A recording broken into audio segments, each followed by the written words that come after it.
चांदीपुर गांव में एक टूटी फूटी झोपड़ी में शांति रहती थी। शांति की 3 बेटियां थीं, अर्शी, चेतना और प्रेरणा। शांति के पति ईंट भट्टे पर काम किया करते थे। कुछ साल पहले नदी में डूबने से उनकी मौत हो गई थी, जिसके बाद शांति के कंधों पर अकेले ही घर चलाने और बेटियों के पालन पोषण की पूरी जिम्मेदारी आ गई थी। ये सारी जिम्मेदारी मैं अकेले कैसे पूरा करूंगी? किसी का सहारा भी नहीं है। काम की तलाश में शांति उसी ईंट भट्टे पर गई जहां उसके पति काम करते थे। उसे देखकर ईंट भट्टे का मालिक बोला, इस काम में तो बहुत मेहनत लगेगी, तुम नहीं कर पाओगी। मालिक, आप बेफिक्र रहें, मैं आपका काम करूंगी। पति की मौत के बाद बेटियों की जिम्मेदारी मुझे ही उठानी है।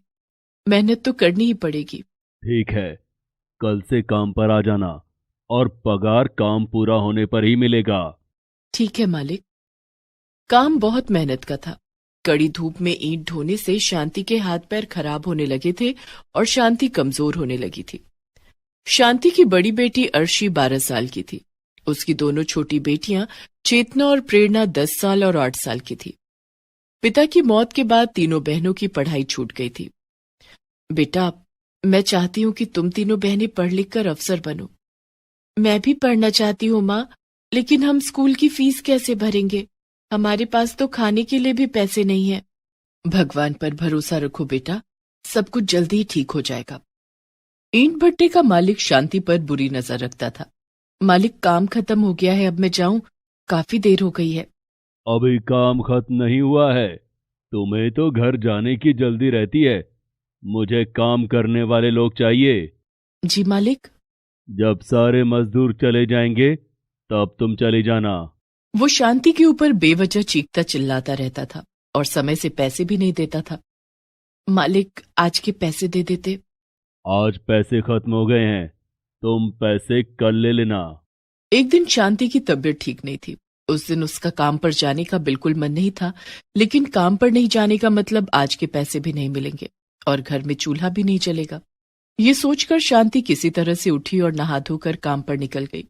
तबीयत खराब होने के कारण शांति को चक्कर आ जाता है और उसके सिर से सारी ईंटें उसके पैर पर गिर जाती हैं। आ! उसके पैर से काफी खून बह रहा था। ये देखकर वहां काम कर रहे दूसरे मजदूर आ जाते हैं। अरे, इसे तो चोट लग गई है, काफी खून बह रहा है। तभी ईंट भट्टे का मालिक वहां आता है और गुस्से में चिल्लाने लगता है, सारा ईंट बर्बाद कर दिया है, मेरा नुकसान कर दिया। मैंने पहले ही कहा था ये काम तुमसे नहीं हो पाएगा। मालिक, मुझे माफ कर दीजिए। दरअसल आज मेरी तबीयत खराब है, इसलिए मुझे चक्कर आ गया, जिस वजह से सारी ईंटें गिर गईं। अब निकल जाओ यहाँ से। मालिक, मुझे थोड़े से पैसे दे दीजिए, इलाज करवा लूंगी। पैसे चाहिए तो आओ मेरे घर, घर आके पैसे ले जाना। शांति मालिक की बात समझ गई और बिना पैसे लिए वहां से चली गई। शांति घर की ओर निकल पड़ी। रास्ते में उसके पति के दोस्त अशोक ने उसे देख लिया और कहा, अरे भाभी, आपके पैरों में ये चोट कैसे लग गई? क्या बताऊं भैया, पैरों पर ईंट गिर गई जिससे चोट लग गई और मालिक ने गुस्से में काम से भी निकाल दिया। भाभी, आपके पैरों से तो बहुत खून निकल रहा है, आप पहले अस्पताल चलो, आपका इलाज करवा दूंगा। अरे नहीं भैया, मेरे पास इलाज के लिए पैसे नहीं हैं। ये अपने आप ठीक हो जाएंगे। अरे नहीं, अपने आप कैसे ठीक हो जाएंगे? आप चलो मेरे साथ, पैसे की फिक्र आप मत करो। अशोक शांति को एक सरकारी अस्पताल में ले जाता है। वहां वो शांति के पैरों का इलाज करवाता है और दवाइयां दिलाकर उसे घर पहुंचा देता है। तभी शांति की तीनों बेटियां उसके पास आ जाती हैं और शांति के पैरों में बंधी पट्टी देखकर घबरा जाती हैं। माँ, ये तुम्हारे पैरों में क्या हुआ? ये चोट कैसे लग गई? कुछ नहीं बेटा, ठीक हो जाएगा, तुम परेशान मत हो। अर्शी बहुत समझदार थी। वो समझ गई थी कि माँ घर का खर्चा चलाने के लिए परेशान है। अर्शी ने शांति को समझाते हुए कहा, तुम चिंता मत करो माँ, भगवान हमारी मदद जरूर करेंगे। देखना, एक दिन सब ठीक हो जाएगा। इतना कहकर अर्शी उसी समय पास के स्कूल में गई जहां वो पहले पढ़ने जाती थी। वहां उसने स्कूल की प्रिंसिपल से मिलकर खुद के लिए काम मांगा। तुम क्या काम कर सकती हो? तुम तो अभी बहुत छोटी हो। मैडम, मैं यहाँ साफ सफाई का काम कर दूंगी, आप मुझे काम पर रख लीजिए। और अर्शी प्रिंसिपल से मिन्नतें करने लगी। प्रिंसिपल ने उसे स्कूल में साफ सफाई के काम के लिए रख लिया। अब अर्शी रोज उस स्कूल में जाती और वहां साफ सफाई का काम करती थी। अर्शी साफ सफाई का काम खत्म करने के बाद स्कूल के बच्चों को पढ़ते हुए देखती थी और खुश होती थी। एक दिन प्रिंसिपल ने उसे देख लिया। प्रिंसिपल ने उसे अपने पास बुलाया और कहा, तुम पढ़ना चाहती हो? जी मैडम। अर्शी फिर कहती है, मेरी 2 छोटी बहनें भी हैं, वो भी पढ़ना चाहती हैं। ठीक है, कल तुम अपनी मम्मी और दोनों छोटी बहनों को यहाँ लेकर आना। ठीक है मैडम। अगले दिन अर्शी शांति और दोनों छोटी बहनों को लेकर स्कूल आती है। शांति, आज से स्कूल की साफ सफाई और देखरेख का काम तुम करोगी। आज से तुम्हारी तीनों बेटियां इस स्कूल में पढ़ेंगी। मैडम आपका बहुत बहुत धन्यवाद। अब शांति अपनी तीनों बेटियों को लेकर स्कूल जाती थी। वो स्कूल की साफ सफाई और देखरेख का काम करती और उसकी बेटियां स्कूल में पढ़ाई करती थीं। स्कूल से आने के बाद शांति का बाकी का समय यूं ही खाली गुजरता था, जिसे वो बेकार नहीं जाने देना चाहती थी। मैडम, मैं स्कूल का काम खत्म करने के बाद हॉस्टल की साफ सफाई का भी काम करूंगी। बदले में आप मुझे थोड़े पैसे और दे दीजिएगा। तुम हॉस्टल का काम तो कर सकती हो, लेकिन इसके बदले में तुम्हें पैसे नहीं मिलेंगे। फिर क्या मिलेंगे मैडम?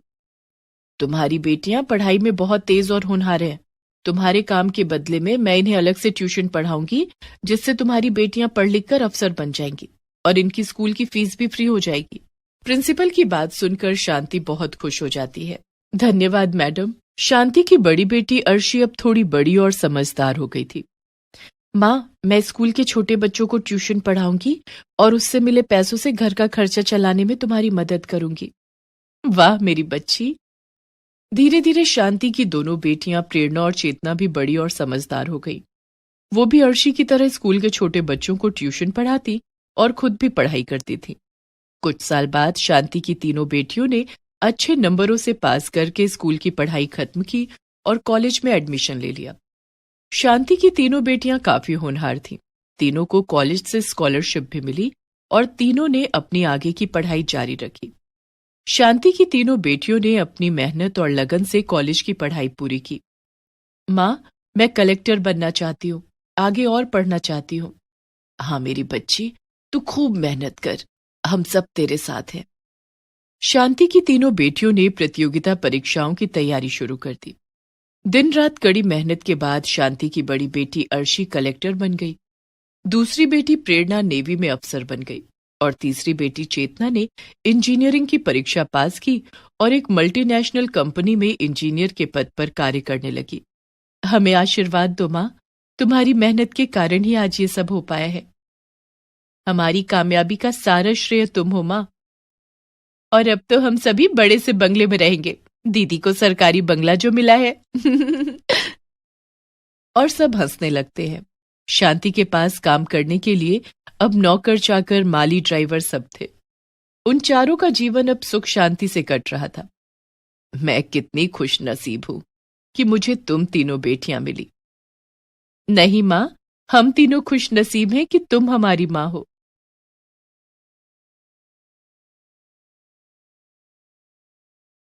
मालती ने एक हादसे में अपने पति को कई साल पहले खो दिया था। उसके 2 बच्चे थे, रिंकू और पिंकी। मालती पढ़ी लिखी नहीं थी। वो एक टूटी फूटी झोपड़ी में अपने दोनों बच्चों के साथ रहती थी। घर चलाने के लिए वो लोगों के घरों में बर्तन साफ किया करती थी। किसी तरह वो अपने दोनों बच्चों का पेट पाल रही थी। फिर एक दिन, रिंकू जल्दी कर बेटा, स्कूल का टाइम हो रहा है, फिर मुझे काम पर भी जाना है। माँ, आज मेरा स्कूल जाने का मन नहीं है। नहीं बेटा, ऐसा मत बोल। पढ़ लिख कर बड़ा आदमी बनना है ना, तो स्कूल जाना पड़ेगा ना। चल बेटा, अब देर मत कर। रिंकू पास के ही सरकारी स्कूल में पढ़ता था। मालती रोज सुबह पहले रिंकू को स्कूल छोड़ती, फिर पिंकी को अपने साथ लेकर काम पर जाती थी। पिंकी 3 साल की थी। वो एकदम चुलबुली और शरारती थी।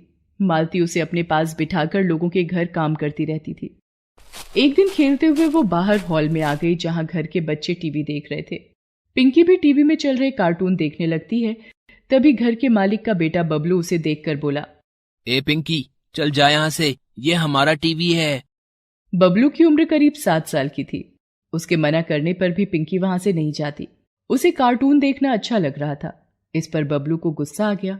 उसने पिंकी को चिढ़ाने के लिए फ्रिज से एक चॉकलेट निकाली और उसे पिंकी को दिखा दिखाकर खाने लगा और बोला, अरे वाह, कितनी टेस्टी चॉकलेट है यार, मजा आ गया।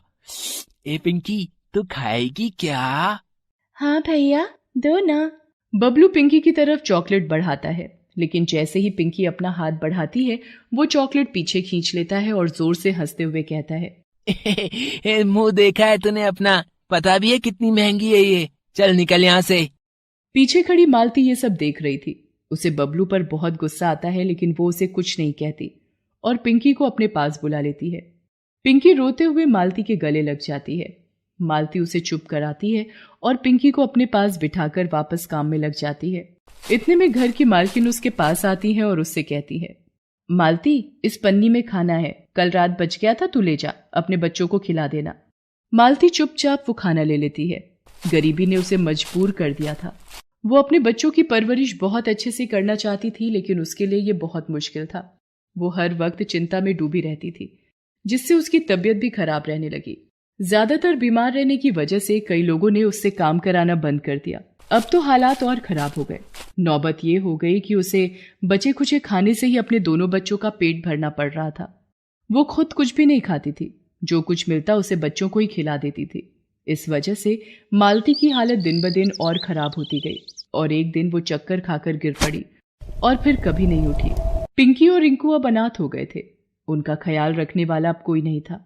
रिंकू बड़ा था, उसने खुद को संभाल लिया था, लेकिन पिंकी इस सब के लिए बहुत छोटी थी अभी। भैया, माँ कहाँ है? बताओ ना भैया, मुझे बहुत भूख लगी है। पिंकी, माँ हमसे बहुत दूर चली गई है, लेकिन तू रो मत, खाना मैं लाऊंगा। रिंकू अपनी बहन पिंकी का हाथ पकड़कर निकल पड़ता है खाने की तलाश में, पर उसके पास ना तो पैसे थे और ना ही पैसे कमाना वो जानता था। दोनों बच्चे भूख से बेहाल होटलों के बाहर यहाँ वहां घूमने लगते हैं। तभी उनकी नजर एक बूढ़े आदमी पर पड़ती है जो होटल के बाहर बैठकर कुछ खा रहा था। रिंकू उन बूढ़े बाबा के पास जाकर कहता है, बाबा, बहुत भूख लगी है, कुछ खाने को दे दो ना। पिंकी भी ललचाई आंखों से बूढ़े बाबा के खाने को देख रही थी। इससे पहले ही बूढ़ा आदमी कोई जवाब देता, पिंकी उसके हाथ से खाना छीनकर खाने लगती है। ये देखकर बूढ़े बाबा रिंकू से कहते हैं, बेटा, कौन हो तुम लोग? कहाँ से आए हो? तुम्हारे घर वाले कहाँ हैं? रिंकू बूढ़े बाबा को अपने बारे में सब कुछ बताता है। बूढ़े बाबा दोनों बच्चों की मदद करना चाहते थे, लेकिन सच तो ये था कि वो खुद होटल का फेंका हुआ खाना खा रहे थे, जिसे पिंकी ने उनके हाथों से छीन लिया था। फिर भी बूढ़े बाबा ने दिल मजबूत किया और रिंकू और पिंकी को अपने साथ रख लिया और रिंकू से बोले, चलो बच्चों, इस दुनिया में ना तुम्हारा कोई है और ना ही मेरा, आज से हम साथ रहेंगे। बूढ़े बाबा के पास अपना कोई घर नहीं था। वो तो फुटपाथ पर रहते थे और लोगों से भीख मांगकर तो कभी लोगों द्वारा फेंका हुआ खाना खाकर अपना पेट भरते थे। रिंकू और पिंकी उन्हें अपने साथ अपनी झोपड़ी में लेकर जाते हैं और फिर तीनों वहीं एक साथ रहने लगते हैं। बूढ़े बाबा बुजुर्ग भी थे और कमजोर भी, लेकिन फिर भी उन्होंने दोनों बच्चों का बहुत अच्छे से ख्याल रखा। वो दिन भर भीख मांगते, होटलों के बाहर से खाना उठाते और फिर उस खाने को बच्चों के साथ बांटकर खाते थे। इस तरह कुछ दिन तो खाने का जुगाड़ हो गया, लेकिन फिर बूढ़े बाबा की तबीयत बहुत खराब रहने लगी। रिंकू ने बूढ़े बाबा को घर से बाहर जाते देखकर उनसे कहा, कहाँ जा रहे हो बाबा? आपको तो तेज बुखार है, आज मुझे जाने दो, मैं सबके लिए खाना लेकर आऊंगा। नहीं बेटा, नहीं, मैं ठीक हूँ। तुम घर पर रहो पिंकी के साथ, मैं जाता हूँ और कुछ लेकर आता हूँ खाने के लिए। बाबा झोपड़ी के बाहर निकले ही थे कि अचानक बेहोश होकर जमीन पर गिर गए। दोनों बच्चे उन्हें सहारा देकर बिस्तर पर लिटाते हैं और बाबा को पानी पिलाते हैं। थोड़ी देर बाद बाबा को होश तो आ जाता है, लेकिन अब भी वो खड़े होने की हालत में नहीं थे। रिंकू को समझ आ गया था कि अब उसे ही कुछ करना होगा। वो पिंकी को बाबा के पास छोड़कर घर से बाहर निकल जाता है। वो पूरा दिन इधर उधर भटकता है, लेकिन उसे खाने के लिए कुछ भी नहीं मिलता। अचानक उसे एक बेकरी की दुकान दिखाई देती है। वो चुपचाप एक ब्रेड का पैकेट उस दुकान से चुरा लेता है। घर पहुंचकर वो देखता है कि पिंकी एक सूखी सी रोटी खा रही है। रिंकू उससे कहता है, पिंकी, ये क्या खा रही है तू? कहाँ से लाई ये रोटी? भैया, बाहर जो टॉमी घूमता है ना, एक अंकल उसके लिए ये रोटी डाल गए थे। टॉमी ने उस रोटी को सूंघा, लेकिन पता नहीं क्यों उसने ये रोटी खाई नहीं। मुझे बहुत भूख लग रही थी भैया, इसलिए मैंने ये रोटी उठा ली। भैया, टॉमी को बुरा लगा होगा क्या? मैंने उसकी रोटी उठा ली तो? पिंकी की बात सुनकर रिंकू की आंखों में आंसू आ जाते हैं। वो पिंकी को गले से लगा लेता है और उससे रोटी लेकर बाहर फेंक देता है। फिर उसे ब्रेड के पैकेट से ब्रेड निकाल कर खाने को देता है। पिंकी बड़े मन से ब्रेड खाती है और उसे खाते देखकर रिंकू को बहुत सुकून मिलता है। रिंकू बची हुई ब्रेड बूढ़े बाबा को खिला देता है और खुद भूखा ही रहता है। ऐसे ही एक दिन खाने की तलाश में भटकते रिंकू और पिंकी एक पार्क में पहुंचे। पार्क में लगे झूलों को देखकर पिंकी ने रिंकू से कहा, भैया देखो ना कितने अच्छे झूले हैं, मुझे भी झूलना है इनमें। चल पिंकी, मैं तुझे झुलाता हूँ। रिंकू पिंकी को लेकर पार्क के अंदर जाने की कोशिश करता है, लेकिन वहां का गार्ड उन्हें अंदर नहीं जाने देता। फिर दोनों पीछे की दीवार फांदकर पार्क के अंदर चले जाते हैं। कुछ देर झूला झूलने के बाद दोनों देखते हैं कि पार्क के कोने में मोहल्ले के बच्चे आवारा जानवरों के लिए अपने अपने घरों से रोटी लाकर रख रहे थे। ये देखकर पिंकी रिंकू से कहती है, भैया देखो ना कितनी सारी रोटियां हैं, बाबा ने कल से कुछ नहीं खाया और मुझे भी भूख लगी है। चलो ना ये रोटियां लेकर चलते हैं घर, किसी को खानी होती तो यहाँ छोड़कर थोड़ी ही जाता। रिंकू जानता था कि वो रोटियां जानवरों के लिए थी, लेकिन पिंकी को मना करने की भी उसकी हिम्मत नहीं हुई। मजबूर होकर उसने पिंकी के साथ वो सारी रोटियां उठाई और उन्हें घर ले गया। तीनों ने वही रोटियां खाकर अपनी भूख शांत की। अब रिंकू और पिंकी दोनों छिपकर उस पार्क में जाने लगे और जैसे ही वहां खूब सारी रोटियां इकट्ठा हो जाती, दोनों उन्हें उठाकर घर ले आते। कई दिनों तक ऐसे ही चलता रहा, लेकिन एक दिन एक बच्चे ने उन्हें ऐसा करते देख लिया। उन्हें देखते ही बच्चे ने शोर मचाना शुरू कर दिया। वो देखो, उन दोनों को हमारी रोटियों को उठा रहे हैं, कितने बुरे हैं ये, बेचारे कुत्तों का खाना ले रहे हैं, इन्हें तो मजा चखाना ही पड़ेगा। वो बच्चा अपने सारे दोस्तों के साथ मिलकर रिंकू और पिंकी का पीछा करते हैं। वो देखते हैं कि रिंकू और पिंकी उन रोटियों को न सिर्फ खुद खा रहे थे, बल्कि बीमार पड़े बूढ़े बाबा को भी खिला रहे थे। ये सब देखकर सभी बच्चों का दिल पिघल जाता है। सारे बच्चे अच्छे घरों से थे। उन्होंने रिंकू और पिंकी के बारे में अपने माता पिता को बताया। सभी ने रिंकू और पिंकी की मदद करने का फैसला किया। बच्चे अपने माता पिता के साथ रिंकू और पिंकी की झोपड़ी के पास पहुंचे। इतने सारे लोगों को देखकर रिंकू ने डरते हुए उनसे पूछा, आप लोग यहाँ क्यों आए हैं? हमें माफ कर दीजिए, आगे से हम नहीं उठाएंगे वहाँ से रोटियाँ। तभी एक महिला आगे बढ़ती है और रिंकू के सिर पर हाथ रखते हुए कहती है, डरो मत बेटा, अपने बारे में सब कुछ बताओ हमें, हम तुम्हारी मदद करना चाहते हैं। और ये बूढ़े बाबा कौन है तुम्हारे साथ? फिर रिंकू ने सब कुछ बताता है, अपने और पिंकी के बारे में भी और बूढ़े बाबा के बारे में भी। सब कुछ जानकर वहां मौजूद हर किसी की आंखें नम हो जाती हैं। सभी लोग मिलकर बूढ़े बाबा का इलाज करवाते हैं, साथ ही तीनों के खाने की जिम्मेदारी भी लेते हैं। हर रोज कोई ना कोई अपने घर से तीनों के लिए खाना लेकर आता। अब रिंकू और पिंकी को ना तो चोरी करने की जरूरत थी और ना ही कहीं से खाना उठाकर खाने की। दूसरी तरफ अच्छा इलाज मिलने से बूढ़े बाबा भी पहले से बहुत अच्छे हो गए थे। लोगों ने उन्हें अपनी सोसाइटी में चौकीदार की नौकरी पर रख लिया, जिससे अब वो कमाने भी लगे थे। रिंकू और पिंकी को उन्होंने जल्दी ही स्कूल भेजना भी शुरू कर दिया। ऐसा नहीं था कि रिंकू और पिंकी को अब अपनी माँ की याद नहीं आती थी, लेकिन वो इस बात से खुश जरूर थे कि अब वो अनाथ नहीं थे। बूढ़े बाबा जो उनके साथ थे। Please subscribe this channel.